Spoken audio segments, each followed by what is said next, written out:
Hey guys, welcome back. Today we're going to break down UFC 317, Ilia Topuria versus Charles Oliveira for the vacant UFC lightweight title. Let's get right into this card. First fight of the night, we got Diniz 8-1 taking on Alvin Hines 7-0.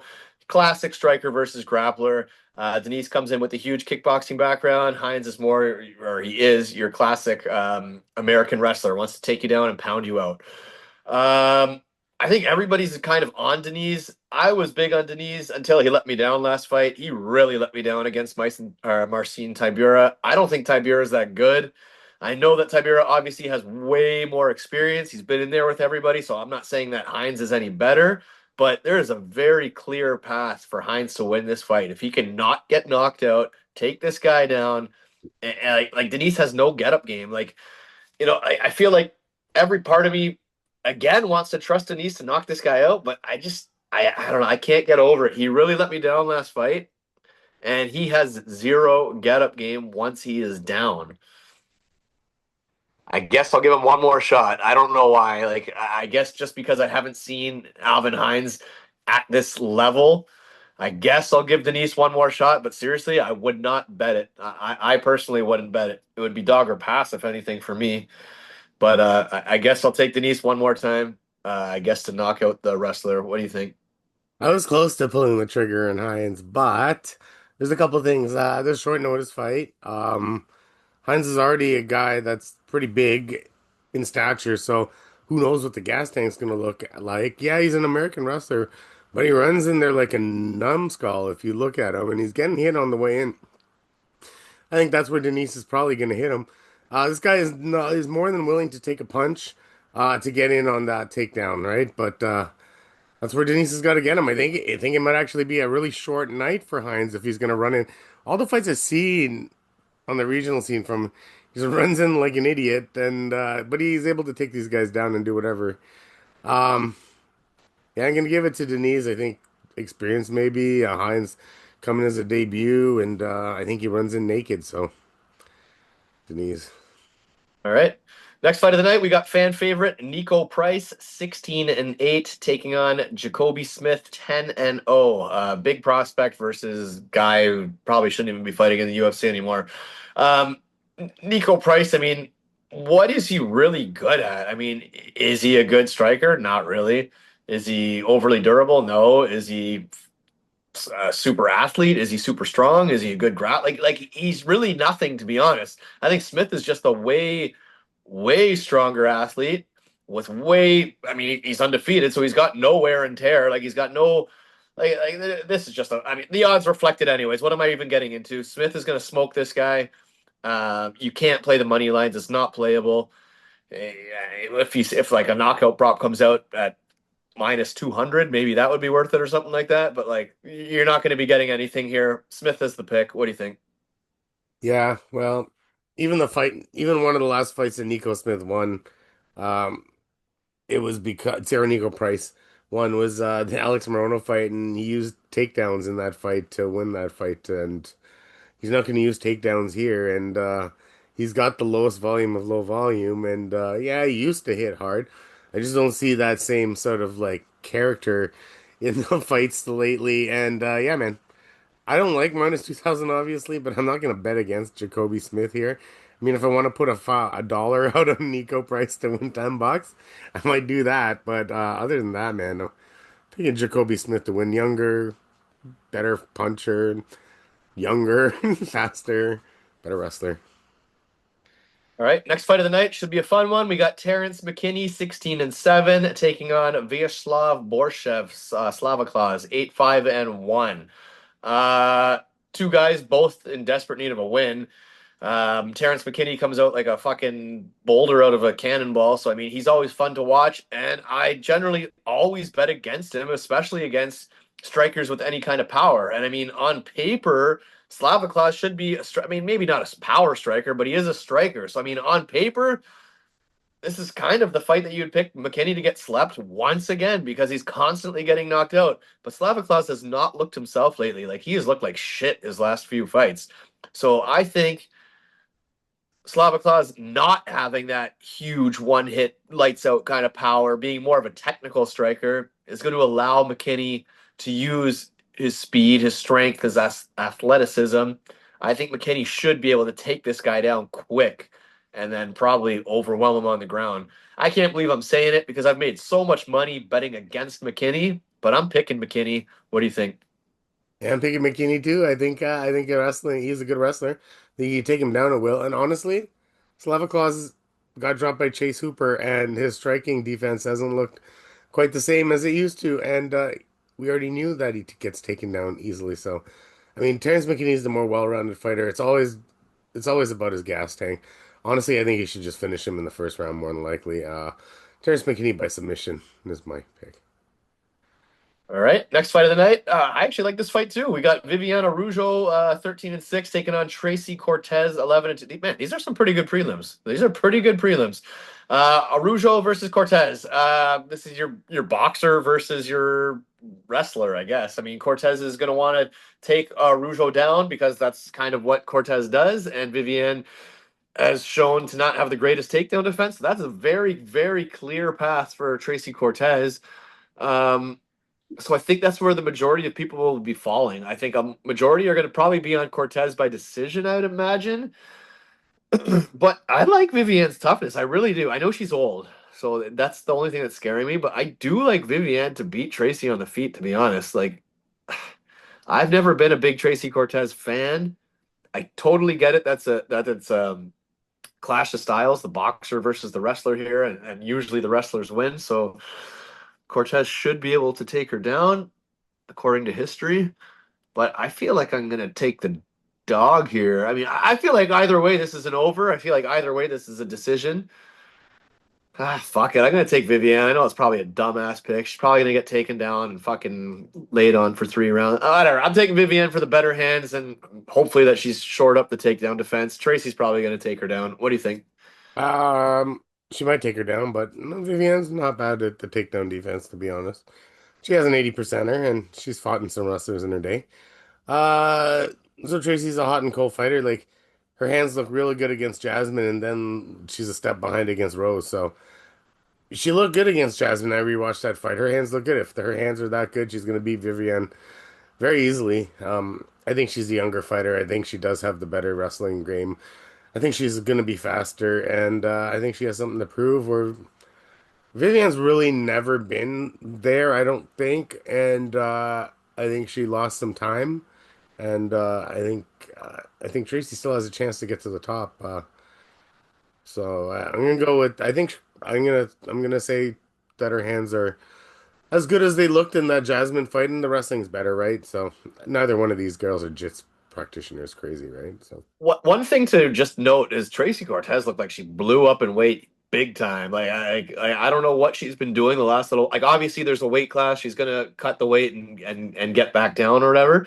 But I wonder how much she's really been training because I think she did note some mental health shit and obviously had that breakup with Brian Ortega. And like I seen some pictures where I was just like, holy fuck, is that even the same person? Again, I'm sure she's a professional. She's going to make weight, whatever. But I just wonder how much she's truly been training the last year or two. So just something to consider.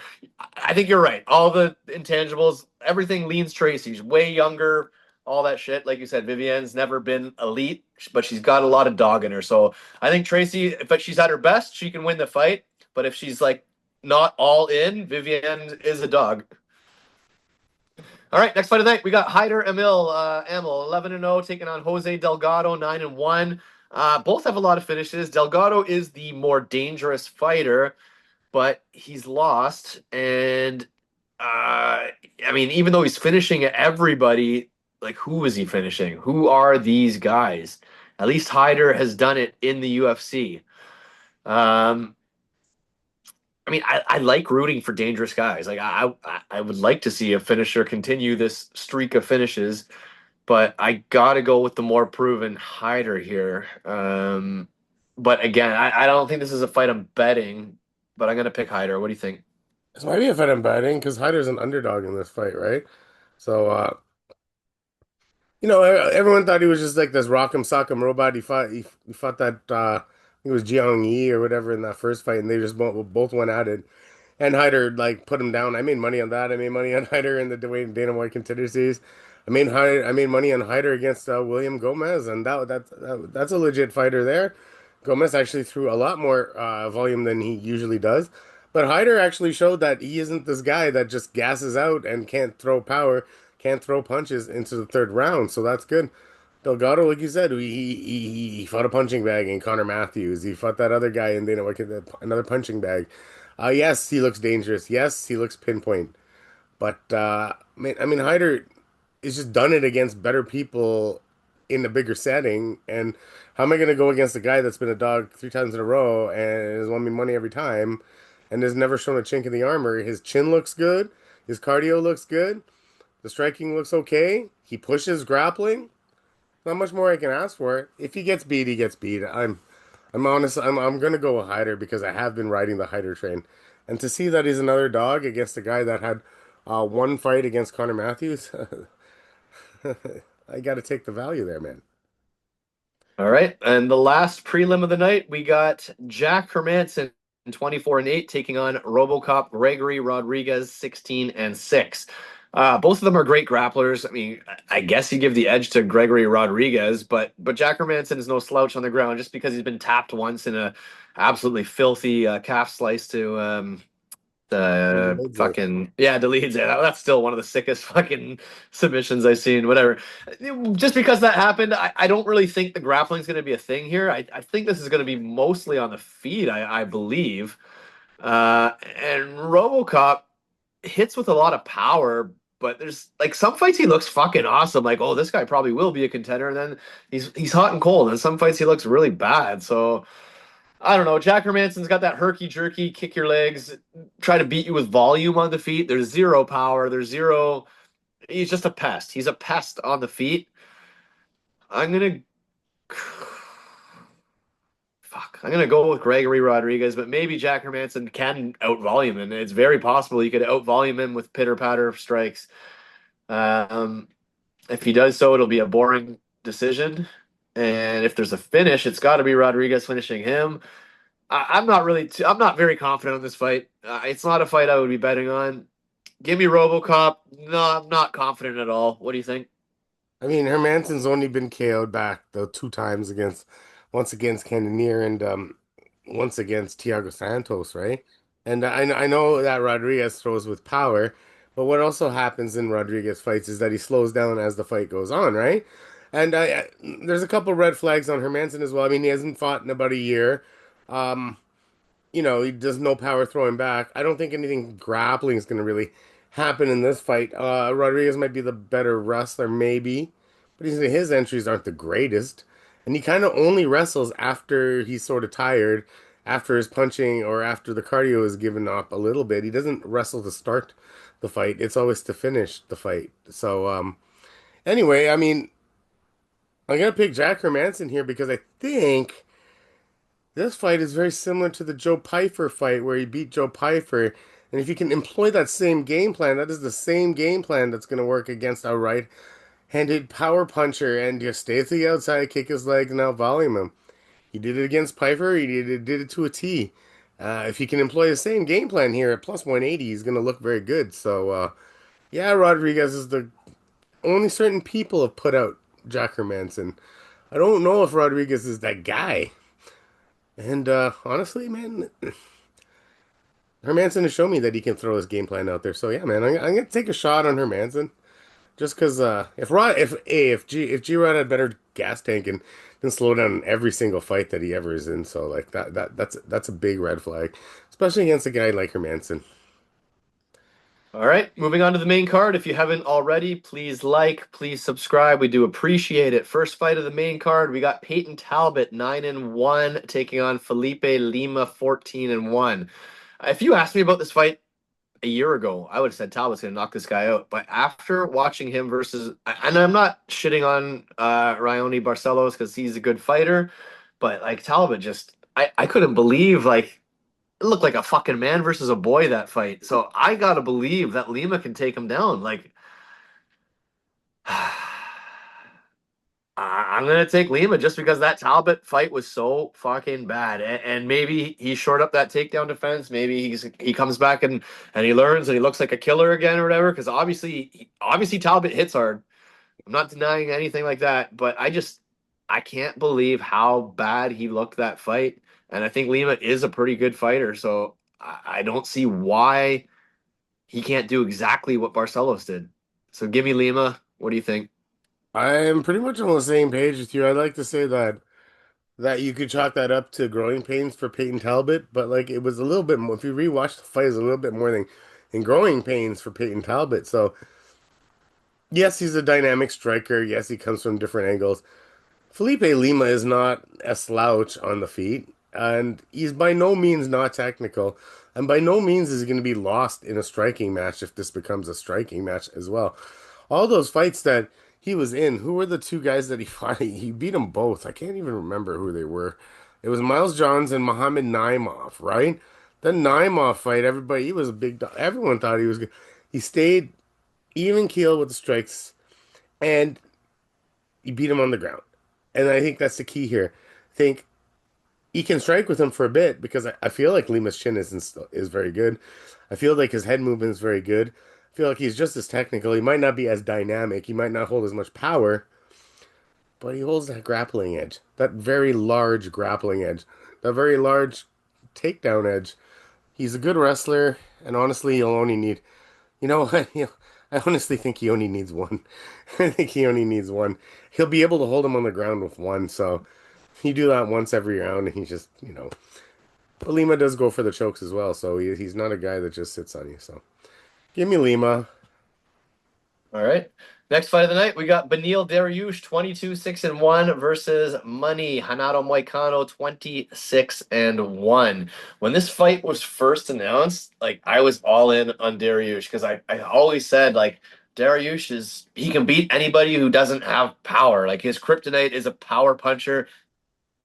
Anybody with any kind of power and striking can knock Dariush out. And Moicano does not have power or striking, really. He's really not a good striker, and he doesn't hit hard. Moicano is a grappler. Dariush is a better grappler. He's a better wrestler. He's a better jiu-jitsu grappler, too, on paper at least.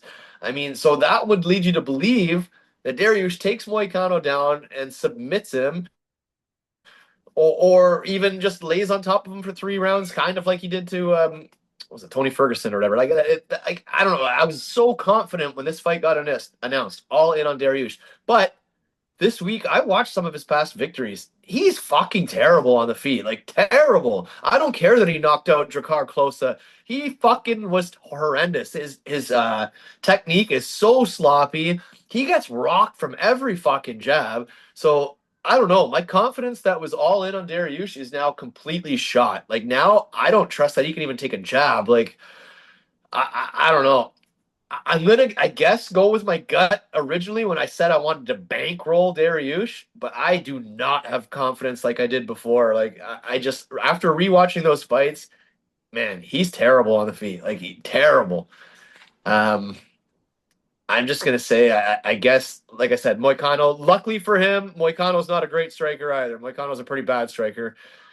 Um, I don't know. I'm gonna pick Dariush, but I could really see Moicano retiring Dariush here too. I don't know. Give me Dariush. Not confident at all anymore. What do you think?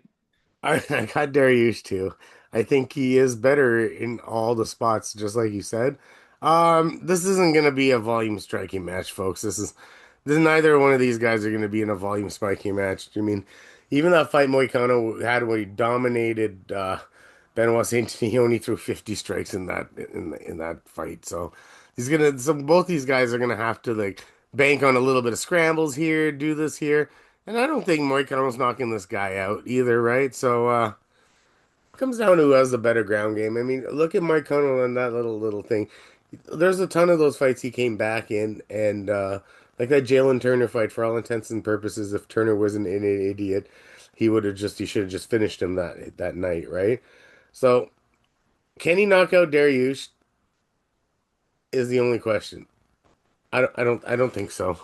Who's he knocked out? Has he knocked out anyone? I can't even remember off the top of my head if Moicano's knocked somebody out. Yeah, he knocked out Jalen Turner because Buddy gassed out, right? Yeah, yeah. Same fight with After being knocked out in the first round. after being knocked out. My bad. He knocked out Jalen Turner. That was the same fight. I don't know, man.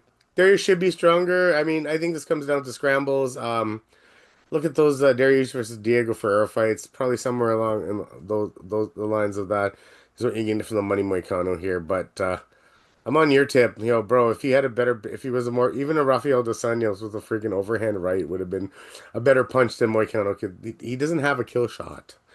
He's just not a kill shot kind of guy. All right. And the featured fight of the night. Great fight again. We got Brandon Royval, 17-7, taking on Joshua Van, 14-2. Brandon Royval brings an insane pace and brings a very dangerous submission game as well. Joshua Van is more of your walk forward boxer wrestler. He wants to punch your fucking face in, and he's a pretty good wrestler. And aside from the getting caught one time, I think it was Charles Johnson or whatever, like he's proven to have a pretty cement fucking head. So not too worried about him getting knocked out. Maybe slows down a little bit, maybe gets caught in a submission, and maybe can't keep up with the like Brandon Royval sets a crazy, crazy, crazy pace. This is a wicked fight. Honestly, an awesome fight. I think everybody's going to be on the Royval experience, the Royval pace, the Royval submission threat. I'm going to take Joshua Van. It's not a confident pick. I just like the kid. I think he's improving. I think he's got a higher ceiling. I don't think he's there yet, but I think he can. I think he can work his way to the top. Whereas Royval's already had his chance. He's still there. Royval is still there. So it's not. It's no knock on Royval. Royval can definitely win this fight. I suspect most people will be on Brandon Royval, in fact.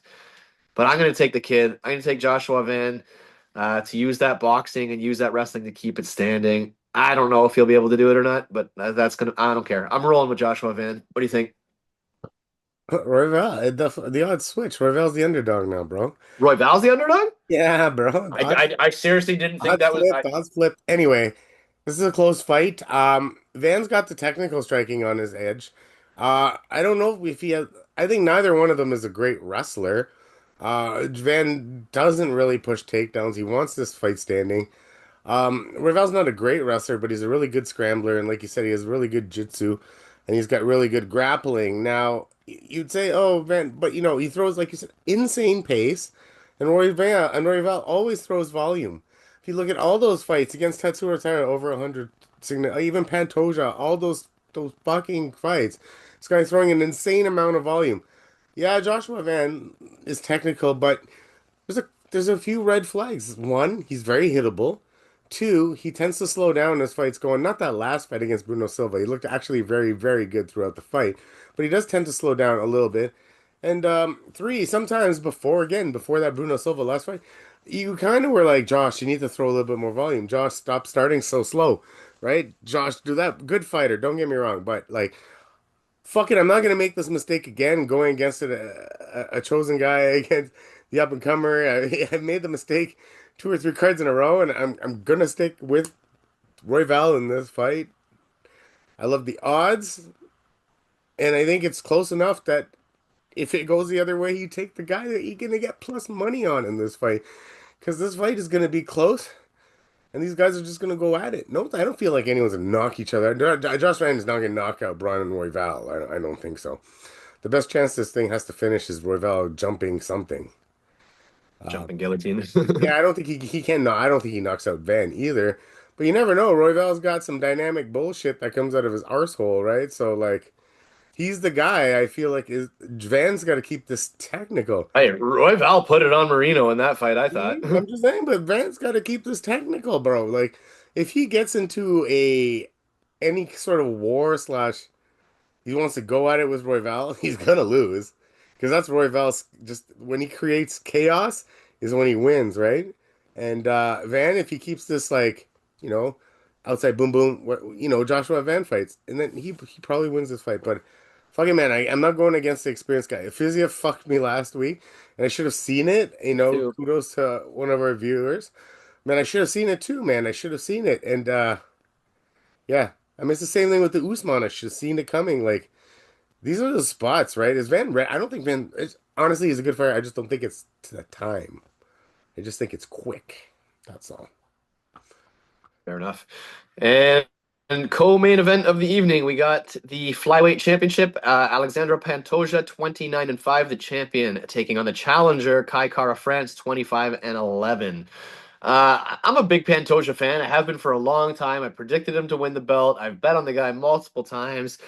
Um, I feel like he's due to lose. I seriously feel like he's due to lose. Like he just seems lately like he gets tired. Man, the guy's tough as fucking nails because it always seems like at some point he's so like gassed and just plodding forward, like kind of hands down, sloppy ass strikes. Looks like he's just begging to be knocked out, and then he just always seems to get into the clinch somehow and drag you to the floor, and somehow a scramble happens and he gets on top. Like, dude, the guy's crazy tough. I am a fan. I just think he's begging to get knocked out. Kai Kara France obviously is the type of guy that you could get knocked out. If you're not careful, you're going to get knocked out. Kai Kara France has great hands. That being said, as much as I think Pantoja is ready to get knocked out, I don't think it's necessarily here. I mean, he's shown a chin so many times. He's the more fucking well-rounded fighter. If he gets it to the ground, that's his world. Is Kai Kara France's takedown defense that good? I mean, maybe that's something I gotta go back and look at. I'll be honest, I haven't looked into Kai Kara France's takedown defense numbers. I haven't watched tape to see how great his takedown defense is. I feel like I've seen enough of his fights that I know he's a knockout threat. Um, Give me Pantoja for being the more well-rounded guy. Like I said, I think he's due to lose. I think it's coming soon, but I'll roll with him one more time here. Give me Pantoja to be the more well-rounded fighter, to show the toughness and not get knocked out. And if he doesn't get knocked out, I think he wins the fight. So give me Pantoja. What do you think? Guy Gar France's takedown defense is actually 88%.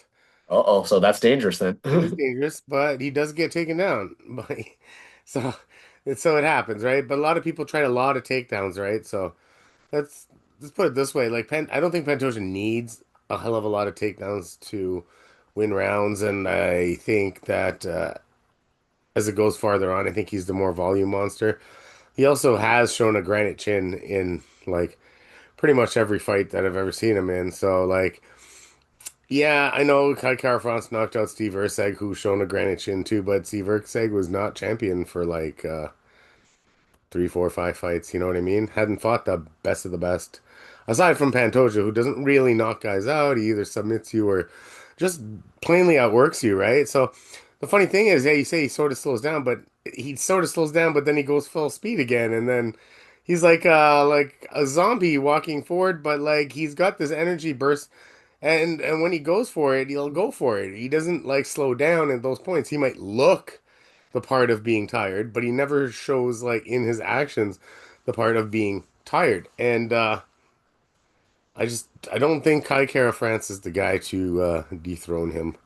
I just don't see enough variance into his game that I've seen him being out grappled. I've seen him being outstruck.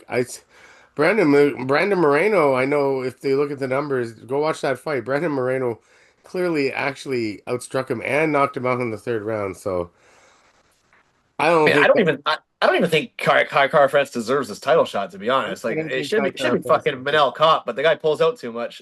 Yeah, but he lost 2 fights, then just wins his last one against Usyk and now gets a title shot. Like, screw that, man. I don't think this is the time. This is not the Pantoja last fight.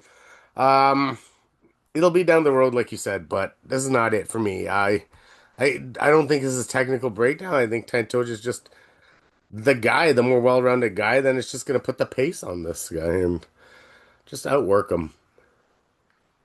All right, that brings us to the main event, the vacant lightweight championship with Islam Makhachev moving up to fight Jack Della Maddalena. We are left with Ilia Topuria, 16-0, taking on Charles Oliveira, 35-10. I mean, it is a great fight, and Charles Oliveira is extremely exciting. He has gone from that kid in the UFC that was just one of the most exciting grapplers ever to someone who's actually a pretty fucking good striker too. I mean, he is almost like a Royval on the feet. It's just like a crazy pace. He comes right at you, comes at you with fucking kicks, comes at you with hands. Like he's just a very fun, frantic, chaotic fighter, and he thrives in that shit. Then you got Ilia Topuria, who's got a massive grappling background, came into the UFC as a grappler and just hasn't really shown the need to use it in the UFC other than the submission over Bryce Mitchell.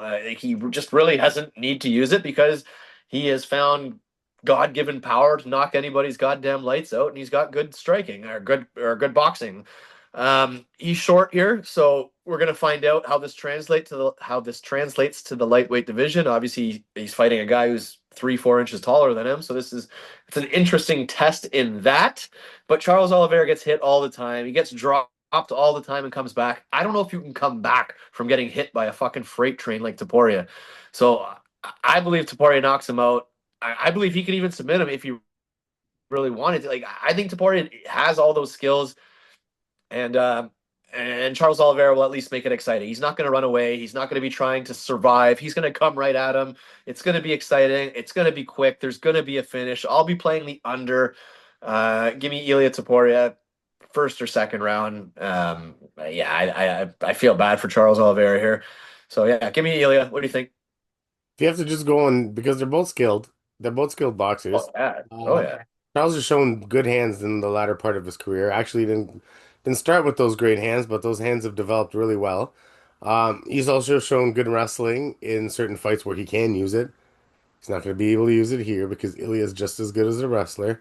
But he's also shown that he can be taken down. I think Ilya can use that as like a back pocket thing if he feels like the striking's not going the way it should.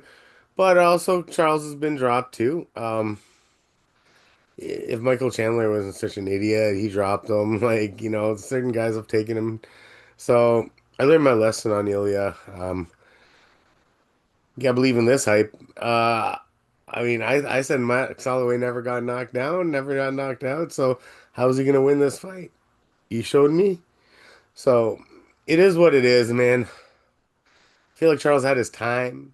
Like you said, though, Ilya's small here.